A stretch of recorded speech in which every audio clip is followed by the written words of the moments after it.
Vamos começar? Porque tem muito papo e pouco tempo nessa história. É isso. E eu já vou te dar a difícil missão de fazer mágica e resumir a CPI pra gente, porque deu bastante confusão. Vamos lá, tempo! Contando aqui, Natuz e Marina, bem-vinda, viu, Marina? Olha só, foi mais uma semana tensa, né, meninas, nessa CPI, que tem aquele lema, siga a cloroquina, siga a vacina, então o foco foi a vacina, bem, essa semana nos depoimentos. Foram ouvidos o diretor-presidente da Anvisa, o Antônio Barra Torres, também o ex-secretário de comunicação da Presidência da República, que é o Fábio Weingarten, e, por fim, a gente teve o depoimento do presidente da Pfizer na América Latina, que é o Carlos Murilo. Quero lembrar aqui que antes do depoimento do Weingarten, a gente teve um clima que já mostra bem esse clima de tiroteio para todo lado, né, de treta, que se instalou lá no Congresso. Por quê? De um lado, base aliada insistindo para o presidente da CPI fazer a investigação de estados e prefeituras, e, de outro lado, a oposição ameaçando a investigar justamente o tema que você botou aqui na roda, né, Natuza, que são parlamentares que podem ter sido beneficiados com o chamado orçamento secreto. Então, esse clima de quente, a chapa esquentou e você vai ver agora. Quantos aqui vão defender que nós não podemos convocar governadores, que nós não podemos convocar secretários que roubaram dinheiro público? Quem pensar que vai esconder desvio de recurso público, não vai acontecer nessa CPI. Estadão, há 3 dias, que publica manchete de recursos secretos no orçamento da União. Eu acho que essa é uma investigação pertinente que haja aqui. Vossa Excelência quer ser um relator universal de todos os fatos da República. É preciso ter calma. É preciso ter calma, senador. O relator universal, é bom. A Marina vai se lembrar da CPI do fim do mundo. Daqui a pouco essa vira uma CPI do fim do mundo. Mas vamos lá. Um ponto importante dessa semana, porque deu muita treta, a gente vai entrar bastante nela aqui, mas tem um fato importante que foi o depoimento de Fábio Weingarten e do temor que se teve ali num determinado instante de prisão, porque Renan pediu a prisão do ex-secretário de comunicação. Mas quando a CPI foi para um breve recesso, o Omar Aziz, presidente da CPI, se vira para o líder do governo, Fernando Bezerra, e diz assim: vou logo te avisando, já que você é líder do governo, se o Pazuello chegar aqui e vier para mentir, ele sai daqui preso. Ou seja, não autorizou a prisão com o Fábio Weingarten, mas se Pazuello chegar numa disposição de mentir, não vai ter muita escapatória. E realmente, depois do que aconteceu com o Fábio Weingarten essa semana, com a ameaça de prisão, aí que a gente viu que é realmente um barril de pólvoras aquilo, né? Porque o clima esquenta mesmo. Então, só umas coisas curiosas que aconteceram. A gente viu que na véspera, conversando com os senadores governistas, eles já diziam assim: o que espera? O que você está esperando desse depoimento do ex-secretário de comunicação da presidência? A resposta era: não sei, ponto de interrogação. Eles não sabiam se ele ia atacar o ex-ministro Pazuello, se ele ia atacar o presidente Bolsonaro, então estava todo mundo muito apreensivo. Quando ele chegou lá e começou a defender, a respaldar o governo, aí ele recebeu um monte de visita, assim, vamos dizer, da base aliada, né? Aquela turma do fundão, até deputados que nunca vão à CPI. A CPI é no Senado. E dessa vez foram Carla Zambelli, que é uma super aliada do Palácio do Planalto. Teve uma cena muito curiosa, Maju e Natuza, que um deputado que é bem chegado do presidente Bolsonaro, ele tentou entrar lá e a entrada está restrita, e tentou entrar com o assessor. O assessor foi barrado. E ele tentou entrar com a máscara no bolso. E aí o policial legislativo falou: olha, do bolso pro rosto, senão não entra. Então, teve essa situação toda e o Fábio muito apreensivo, porque foi uma sessão tensa do começo ao fim, não conseguiu comer nada. Eles têm uns quitutezinhos que ficam na sala ao lado ali da CPI, um pãozinho de queijo, uma coisinha assim para segurar, porque eles ficam horas ali. Ele não conseguiu comer nada. E durante o depoimento, outra curiosidade, o advogado dele que ficava ali atrás, cutucava ele com frequência e dizia: ouça, se concentre, presta atenção, porque a situação estava realmente muito tensa, até chegar ao ponto que Renan ameaçou por 2 vezes, né? Essa prisão de Fábio Weingarten, a Polícia Legislativa se colocou ali, se mobilizou toda, pronta para agir, ficou de plantão e curioso porque eles fazem um rodízio, como a gente está em pandemia, não pode entrar todo mundo para fazer imagem, para tirar foto. Então, eles retiraram os cinegrafistas, os fotógrafos, até a TV Senado. O cinegrafista, uma hora, teve que sair. Caramba. Tamanha atenção que estava lá dentro. Exatamente, e só desmobilizaram quando o presidente da CPI falou, peraí, gente, calma vamos com calma, deixa disso. Sabe, Marina e Natuza, que eu ouvi de parlamentares que o Fábio até tremia, tamanho nervoso dele. E sobre a estratégia do presidente da CPI, Omar Aziz, de não decretar, né, não pedir a prisão de Fábio porque ele estaria mentindo, claramente mentindo. Ele disse uma coisa para a revista Veja, né?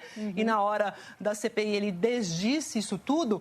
Eu ouvi de um parlamentar o seguinte, não se caça coelho fazendo barulho. Então, que o foco é o Eduardo Pazuello, é o ex-ministro Pazuello, não é o Fábio Weingarten. E o Fábio já deu o que a CPI queria, que é a carta da Pfizer, né? Essa carta da Pfizer do dia 12 de setembro, oferecendo as vacinas aqui para o Brasil.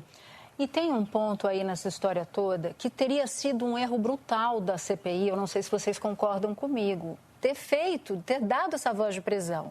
Porque isso ia deslocar completamente para algo que foi central essa semana, que foi o Fábio Weingarten entregando uma carta que a Maju acabou de citar e, ao mesmo tempo, no dia seguinte, o representante da Pfizer dizendo que ofertou várias vezes. E eu não sei vocês, mas toda vez que eu via, porque eles perguntam a mesma coisa várias vezes, né? Então a mesma resposta é dada várias vezes. E toda vez que o presidente da Pfizer respondia que tinha ofertado, que era 1,5 milhão de doses em dezembro, e isso ia crescendo ao longo dos meses seguintes, eu pensava, meu Deus do céu, a gente chegou muito perto de ter a vacina mais cedo. E o governo simplesmente ignorou essa história. Então, o fato, eu sei que o que chama mais atenção é a espuma, claro, mas o fato concreto e importante é que há uma sequência de informações dadas por o ex-secretário de comunicação do presidente Bolsonaro e o representante da Pfizer, do tanto de vezes que a empresa ofereceu essa vacina aqui no Brasil. Houve vários momentos ali, a gente viu tensão, mas também viu emoção, quando ele disse que as vacinas poderiam ter sido disponibilizadas ainda em 2020, que houve essa oferta sem resposta do governo. Aí ficou aquele silêncio ali, os governistas demoraram para reagir, demoraram para fazer perguntas e a emoção no ar do tipo, quantas vidas poderiam ter sido salvas, né? Foram 7 propostas, né, Natuza e Marina? 3 propostas só no mês de agosto. Então, 3 propostas com lotes de 30 milhões de doses e 70 milhões de doses que foram ignoradas, né, pelo governo naquele momento. Só para a gente fechar essa história da CPI, porque eu já quero passar para o orçamento, uma das reações quando o presidente da Pfizer veio falar da quantidade de vezes que foi ofertada a vacina, me chamou muita atenção a nossa editora-chefe do Papo de Política, que perdeu a mãe. E ela perdeu a mãe e na hora ela mandou para a gente, puxa vida, a minha mãe tinha uma chance. Ela poderia ter tido essa chance. Então, em que pese toda a confusão da CPI, a marca dos depoimentos dessa semana é essa, de que as pessoas podiam ter tido uma chance e não tiveram.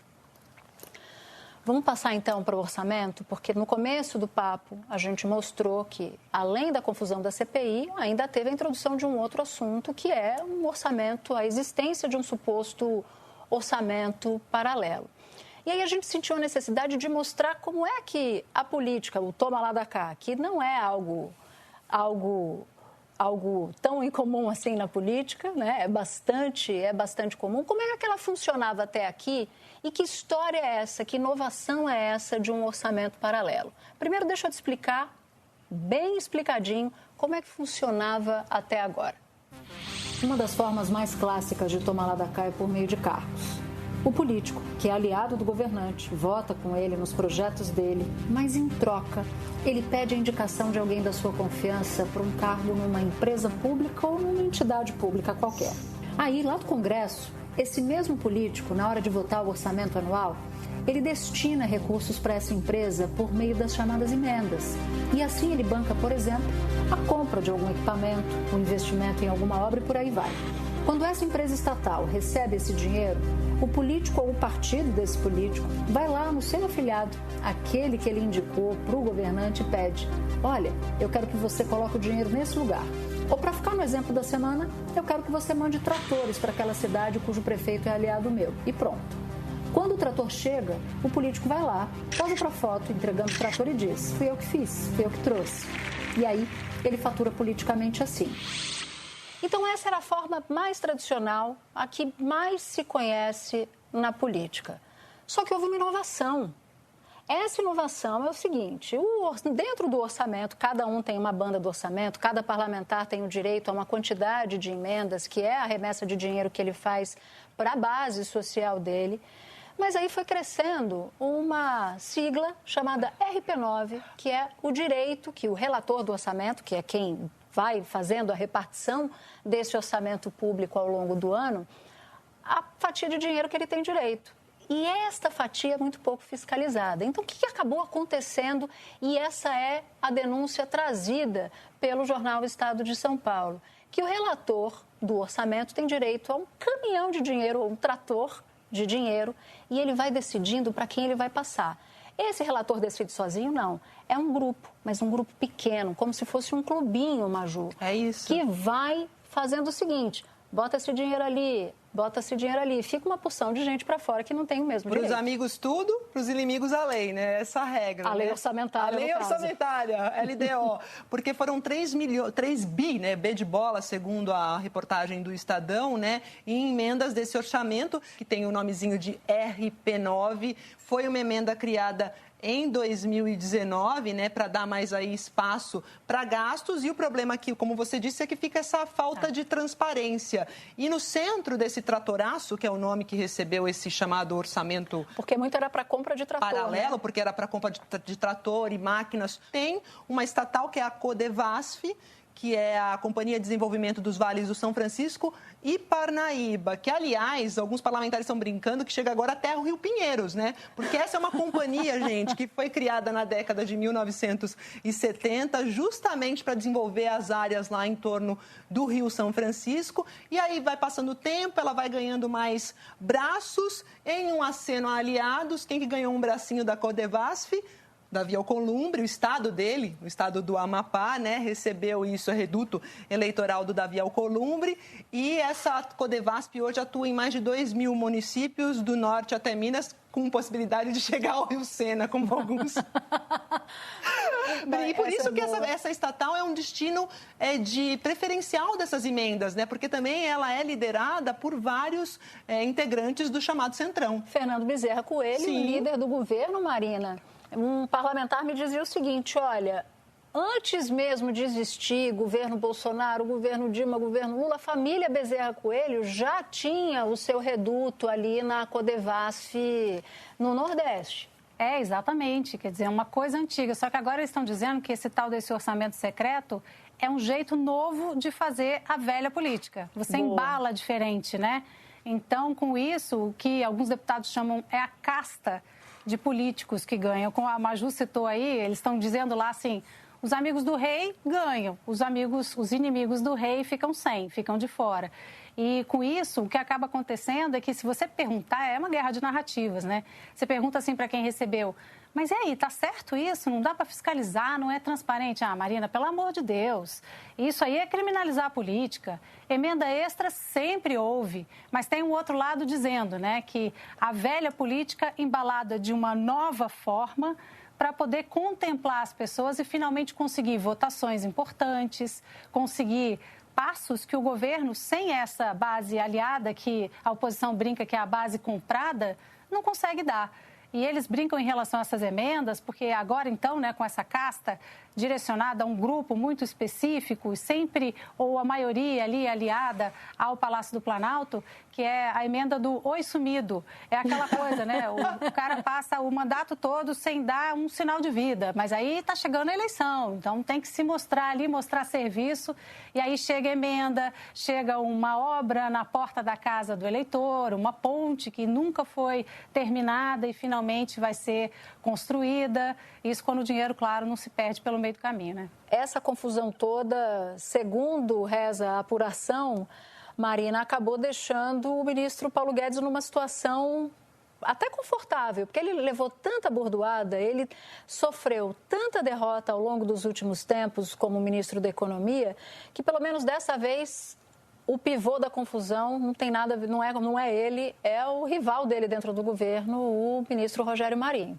A gente viu a situação ali na Comissão de Constituição e Justiça, né? Ele sendo questionado sobre o orçamento secreto, parecia tenso para o ministro Paulo Guedes, mas, na verdade, quem estava no paredão era o ministro do Desenvolvimento Regional, né? Que é rival de Paulo Guedes. Hoje eles já foram amigos. O pessoal lá no Congresso comenta que as relações no governo são de tapas e beijos, ódio e amor. Eles brigam, né? Eles são muito amigos, de repente eles brigam, e foi o que aconteceu com os dois ministros, né?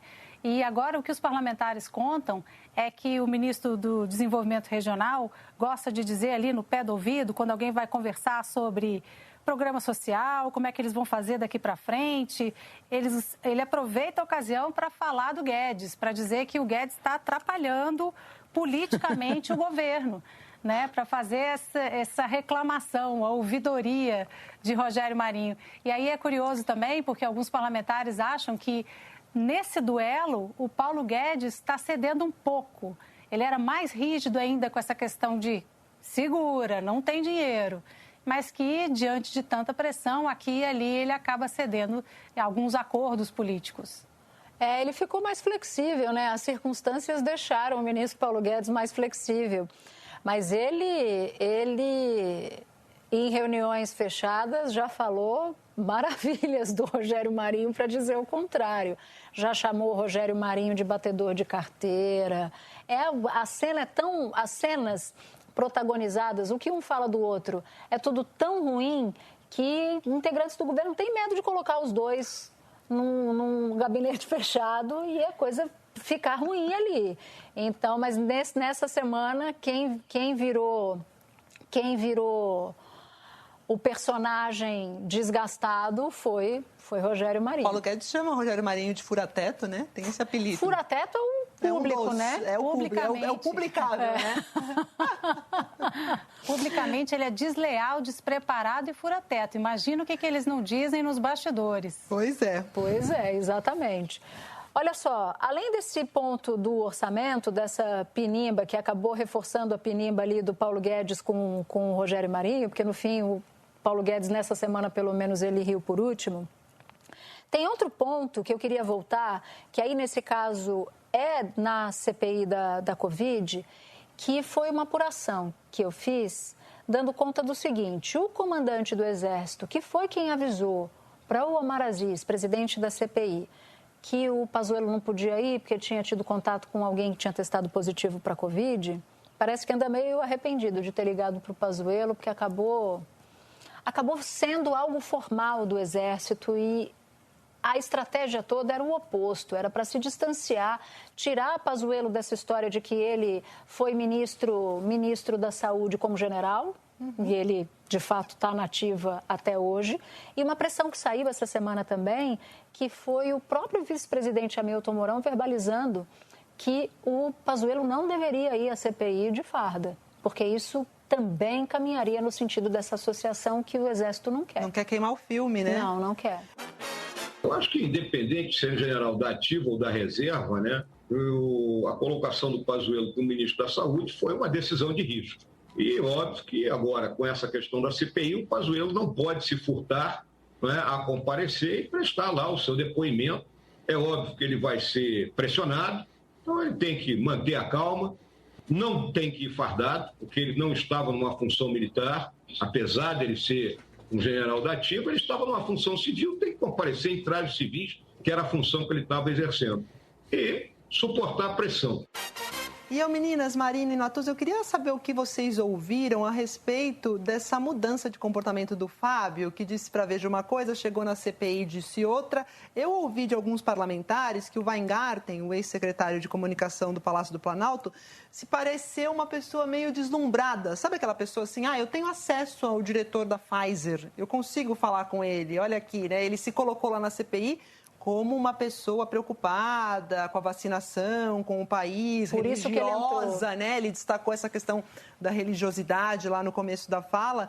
E eu não sei se vai por aí, por essa questão de deslumbramento, por essa questão de vou limpar a minha barra aqui na Veja, mas depois, quando chegou a CPI, mudou de discurso e foi confrontado, acho que não levou em consideração a seriedade do processo, será?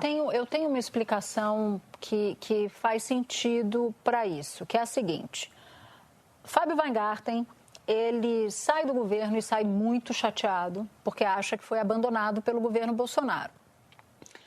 E depois de ter feito muito pelo presidente da República.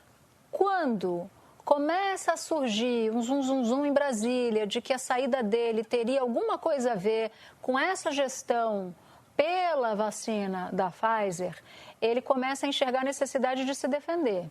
Vai lá, dá uma entrevista, fala de Pazuello, mira em Pazuello, diz que a gestão é incompetente, que perde de 7-1, tal, tudo que foi dito exaustivamente na CPI essa semana. Mas que ele fez isso achando que assim miraria no Pazuello e preservaria Bolsonaro.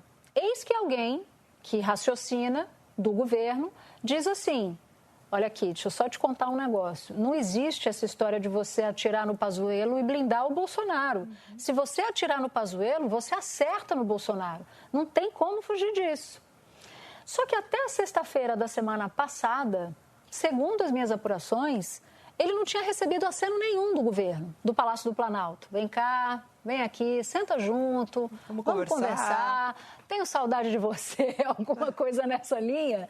E ele estava furioso com isso, né? Como assim? Eu vou depor, fui secretário de comunicação do governo Bolsonaro e ninguém tenta falar comigo sobre isso. Só que isso mudou. Do fim de semana até o dia do depoimento dele, na quarta-feira, algo aconteceu. Porque ele chegou na CPI chamando o Pazuello de corajoso. Pois é. Quem telefonou para Fábio Weingarten do governo? Não sabemos. Nesse meio tempo, o presidente Bolsonaro conversou com o Fábio Weingarten? Parece que sim. Então, não sei se se Weingarten, se o presidente Bolsonaro foi o único a ter contato com o Pazuello desde o momento em que Weingarten sai do governo. Mas se houve alguma orientação ou não a Fábio Weingarten antes da CPI, isso ainda está para ser apurado, Marina Franceschini. É, exatamente. E é dentro dessas relações de amor e ódio que a gente fala, né? Ele tinha muito poder, era até tido assim como uma pessoa um pouco arrogante dentro do governo. Quando sai chateado. Então, a estratégia que ele usou, na visão de alguns parlamentares, é atacar para se defender. Deixa eu logo fazer aqui, causar o que eu tenho que causar para poder ver o que vem de respaldo por aí. Então, que ele teria buscado esse respaldo nessa entrevista que chamaram de barulhenta aqui em Brasília, né? Deu a entrevista justamente para chamar a atenção e para se defender de possíveis investigações que ainda vêm por aí, né? Então, agora, diante dessa reação, assim, tanto que o pessoal do governo, antes do depoimento dele, estava super inseguro, sem saber se ele ia na linha de acusar de incompetência. Depois ele diz que a incompetência é a burocracia.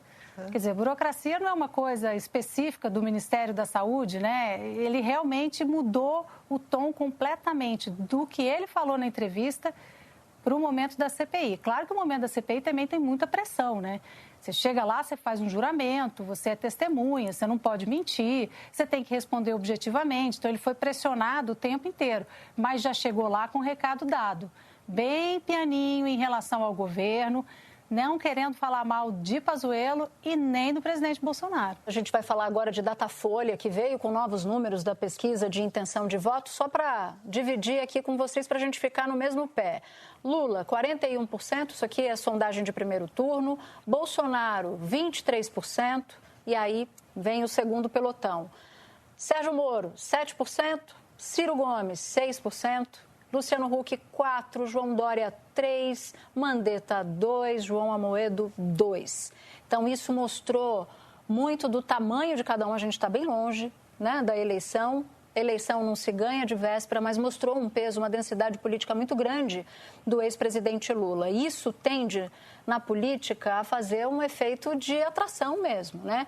É a força centrípeta, né? Que traz para você, que vai para o centro. Então, Maju, isso movimentou muito, e só para dividir com vocês o que eu prometi. Luciano Huck começa já a formar a sua decisão de passar longe da eleição, mas não ficar fora da política. Ele mostrou e disse isso para um interlocutor com quem eu falei: eu vim para passar a falar de política sim e vou continuar falando. Mas já está dando sinais de que desembarque em breve. Já Mandetta, do Democratas, teve uma reunião ontem e a reunião é o seguinte: nós temos que lançar candidato. Mandetta não queria lançar esse semestre, não. Queria deixar para o segundo semestre, porque vai ficar na linha de tiro dos bolsonaristas e tal, mas talvez tenha que precipitar justamente porque esse Datafolha mostrou as coisas muito marcadas. Lula de um lado, Bolsonaro de outro. Interlocutores do PT dizem que ex-presidente Lula viu com alegria, mas com muita cautela, porque acha que tem o cenário da CPI aí que dá essa conjuntura. Com alegria é bom, né?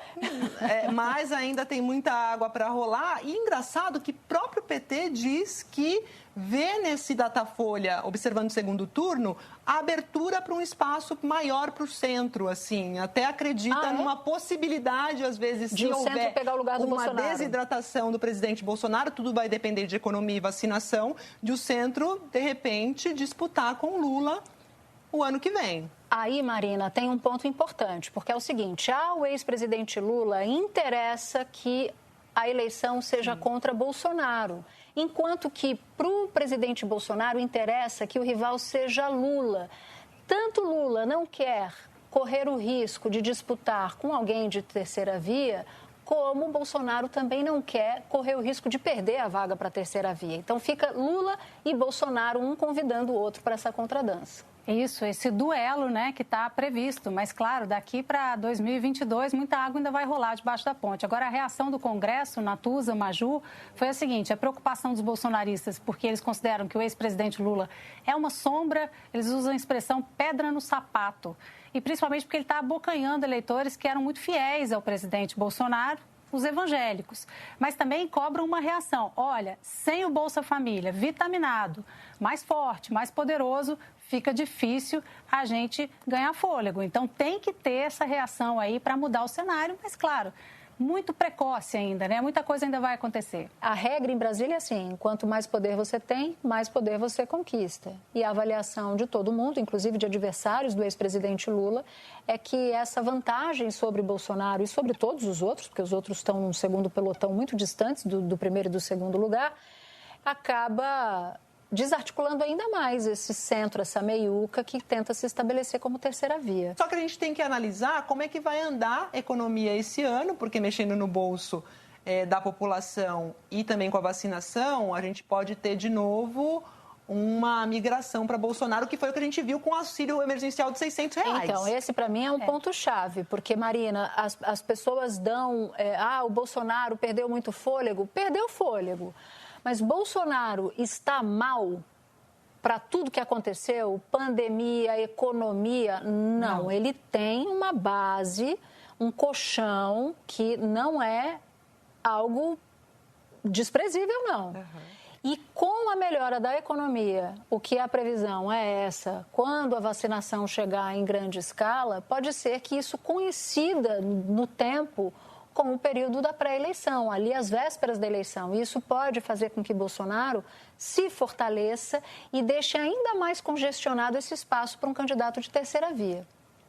Exatamente. O que está acontecendo agora na avaliação, tem até um parlamentar do Centrão, que ele é muito bom de bastidor, ele está dizendo assim, que não dá para subestimar uma pessoa, né, o Bolsonaro na pesquisa, que mantém esse patamar, mesmo com esse desastre, né, da pandemia, mesmo com tudo que a gente está vendo de infectados, de mortos, com a CPI e a máquina do governo federal. Ele tem a máquina do governo federal trabalhando a favor dele e, consequentemente, trabalhando também pela campanha dele, né?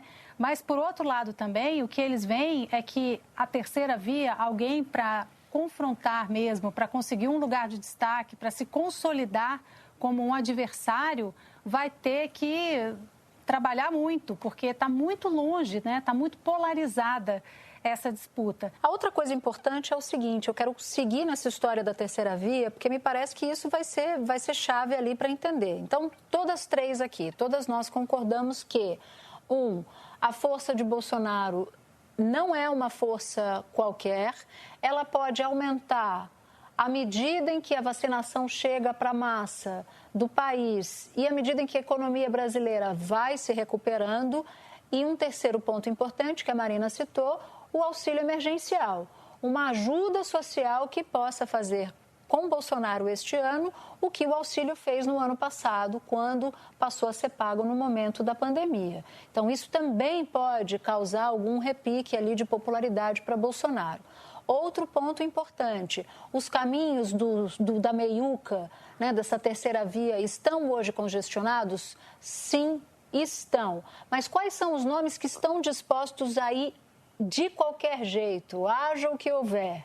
Ciro Gomes, que está na pesquisa Datafolha, deixa eu pegar aqui meus alfarrábios, pesquisa Datafolha, Ciro Gomes com 6%, ele vem atrás só do Sérgio Moro, né? Tecnicamente empatado, porque Sérgio Moro está com 7%. E aí Luciano Huck com 4%, Dória 3%, Mandetta 2% e João Amoedo 2%. Então, esse pessoal da terceira via está com uma dificuldade aí pela frente. Qual vai ser a estratégia que é a estratégia dominante? Não sei se todos vão seguir. Um leão, quando está na floresta, isso quem me reproduziu foi um desses daqui da meiuca, tá? Um leão, quando está na floresta e tem algumas presas, ele vai primeiro na presa que é menos veloz, que tende a correr menos ágil, porque ele pega mais fácil e aí ele consegue se alimentar. Então, qual será a presa dessa terceira via, desses candidatos de terceira via? O Bolsonaro ou o Lula? Quem brigar com os dois, Bolsonaro e Lula ao mesmo tempo, será que vai ter condição de se firmar? Será que vai correr atrás de duas presas ao mesmo tempo? Será que rola? Então, essa é uma pergunta, uma estratégia que esses candidatos vão ter que se fazer. Que caminho eles vão seguir? Tempo e vento, veremos, né? Para que lado eles vão seguir realmente, porque é tão polarizado que fica até contraditório, né? Ou você apoia um ou você apoia outro. Eu acho que a única coisa que vai unir os dois candidatos, que eles vão bater na mesma tecla, é a necessidade de um programa social que seja bastante robusto. Isso vai ser uma linha forte da campanha dos dois lados, que por mais que sejam adversários, isso não pode faltar em nenhuma campanha, ainda mais nessa recuperação da economia depois da pandemia, quando a pandemia terminar. É isso, Marina. E aproveitando a deixa da Marina, né, programa social robusto, a gente sabe que a população negra é muito atingida, né, pela desigualdade, pela Covid. Essa semana é a semana do 13 de maio, então eu acho que eu destaco aqui a denúncia da Coalizão Negra por Direitos, que é um dos movimentos que a gente tem aqui no país por luta da igualdade racial, que é o seguinte: dia 13 de maio, semana do 13 de maio, nem bala, nem fome, nem Covid, o povo negro quer viver. Então é isso, sorriso negro traz felicidade, negro é a raiz da liberdade, minha trilha. É isso aí, adorei essa trilha, adorei. Então eu vou para minha, já que a Maju entrou, eu vou para minha. Olha, a minha é Roberto Carlos, tá? E eu quero falar sobre esse momento da vacina que a gente se referia aqui um pouquinho antes. Eu não vou cantar dessa vez, porque já que Júlia Duelib não está entre nós, está curtindo as férias dela, eu vou copiá-la e vou declamar um trecho da música de Roberto Carlos. A música é Se Eu Pudesse Voltar no Tempo. E ela diz assim, essa estrofe que me chamou a atenção: quando a gente olha, é tarde demais. Vê as marcas que ficam para trás, no caminho, e depois ainda tem que viver, procurando dizer tudo sem nada para dizer. Então essa é minha trilha, Marina. E a sua aqui, estreando no papo já com uma trilha campeã? Natuza, eu só vou cantar porque você não cantou, porque você é muito afinada. Mas eu, claro, a gente aqui de Brasília só pensa em política, né? E eu estava pensando no lema do Pazuello para a CPI, lembrei daquela música da Rita Lee, Reza, que diz assim: Deus me acompanhe, Deus me ampare, Deus me levante, Deus me dê força. É mais ou menos por aí, não é? Gostei da voz de Marina Franceschini e gostei da trilha também. E é hora de agradecer a nossa super equipe, edição executiva Daniela Abreu, Edição e produção, Júlia Zaremba e Germano Martins. Coordenação, Pedro Godoy, que fez aniversário essa semana. Parabéns, Pedro Godoy. Supervisão, Cadu Veloso. Sonoplastia, Luiz Rodrigues. Supervisão técnica, Júlio César Fernandes e Renato Ramos. E olha, o nosso podcast é também programa na TV, na Globo News. Toda quinta-feira, às 11h30 da noite. E lembrando uma coisa, o podcast não é igual ao programa de TV. A gente guarda histórias exclusivas lá para o programa de TV e outras inéditas aqui para você no podcast. Obrigada por nos ouvir até aqui. Até o próximo episódio. Tchau.